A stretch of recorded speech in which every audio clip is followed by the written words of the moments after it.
Merci beaucoup, Monsieur Minot. La parole est désormais à Monsieur Brahim Hamouche pour le groupe du MoDem et apparenté pour une durée de 5 minutes, Monsieur Hamouche. Monsieur le Président, Madame la Présidente de la Commission, Monsieur le rapporteur, Madame la Ministre, mes chers collègues. La proposition de loi que nous discutons aujourd'hui et qui a été adoptée en Commission des Affaires sociales la semaine passée vise à lever un obstacle juridique. Obstacle qui a pu empêcher certains de nos concitoyens de témoigner concrètement leur solidarité envers les personnels soignants, quels qu'ils soient.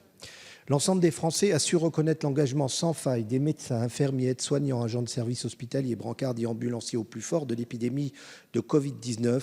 Or, si les hommages symboliques, comme nous l'avons tous observé chaque soir à 20 h, sont nécessaires, ils n'en demeurent pas moins suffisants.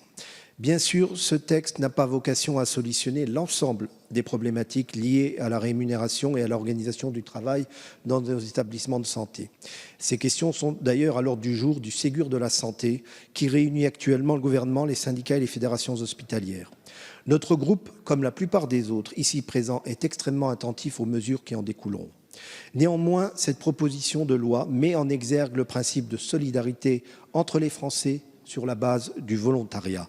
Or, il nous semble que notre rôle est de favoriser cet élan et cette volonté en permettant de modifier le droit en vigueur et de permettre l'instauration d'un dispositif qui réponde aux aspirations exprimées par nos concitoyens. Une solidarité de fait en solidarité de droit. Ainsi, la mesure permettant aux salariés et aux agents publics de faire don aux professionnels de santé de jours RTT et de jours repos non pris à travers leur conversion en chèque-vacances nous semble pertinente et pratique. Elle permettra de renforcer ce lien, le lien, parfois malmené entre les Français et leurs soignants. La qualité du lien, la qualité de la relation, au cœur même du soin. L'examen du texte en commission a permis d'étoffer la proposition initiale en intégrant l'ensemble des étudiants mobilisés pendant la crise, des internes en médecine aux élèves aides-soignants. Ceux-ci ont démontré que notre jeunesse est pleine de ressources et que notre système de santé pourra compter sur eux dans les prochaines années. Par ailleurs, le recours aux chèques-vacances présente un double avantage, puisqu'ils seront utilisés en France dans diverses structures durement éprouvées par les conséquences du confinement. Néanmoins, il s'agira toutefois de veiller à l'opérabilité du mécanisme proposé et à la répartition équitable des dons sur l'ensemble du territoire.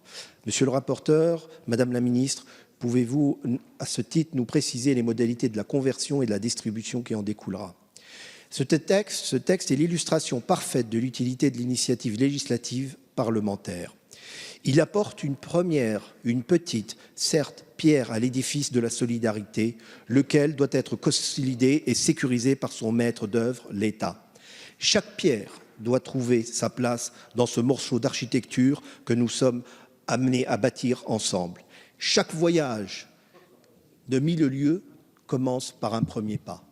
Je crois que nous ferions bien de nous inspirer de cette vieille sagesse de Lao Tse qui rappelait bien que chaque voyage de 1000 lieues commence par un premier pas. Nous pourrions invoquer 1001 raisons pour ne pas faire cette loi, pour ne pas l'adopter, pour dire qu'il y a toujours ça qui ne va pas, ça c'est insuffisant, etc. Mais je crois honnêtement que nous sommes sur une bonne trajectoire et je vous invite, mes chers collègues, à engager ce voyage et à faire ce premier pas.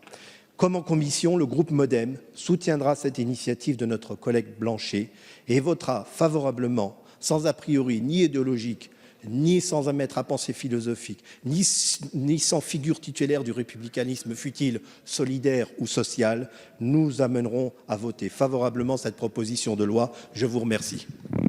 Merci beaucoup, Monsieur Hamouche.